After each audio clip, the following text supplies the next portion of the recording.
What is a reference point? What are the pedestrian safety rules in the state of Oregon? And how do those two things relate to each other? The Oregon state law states every intersection is a legal crosswalk. Not only that, but the rules are not the same for every single crosswalk. Rule 1, at any crosswalk, marked or unmarked, you are supposed to stop until people walking have cleared your lane plus the lane next to you. If you're turning at a traffic signal, you're supposed to wait until people crossing have cleared the lane you are turning into and at least 6 feet of the next lane. For blind people using a white cane or a guide dog, you are supposed to wait until they are completely across the road. A reference point is a marker on the inside of the vehicle that helps you determine where your vehicle is in relation to the things around you.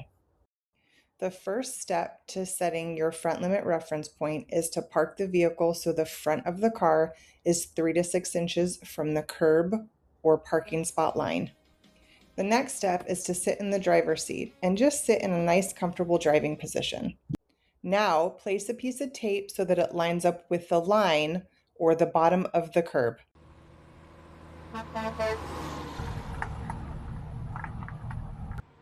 So, to answer the original question, how does using a reference point help us keep pedestrians safe? Well, the first way is to stop behind the crosswalk line by lining up your reference point with the line of the crosswalk that is closest to you. The second way is to stop behind the pedestrian zone, a pedestrian zone where there is no marked line, and line up your reference point with the sidewalk line.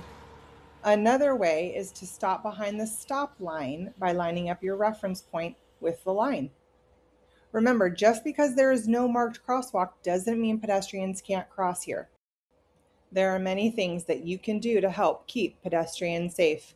If you want to know what they are, feel free to check out this video. Or better yet, check out our website and sign up for private lessons or the ODOT team program. Until next time.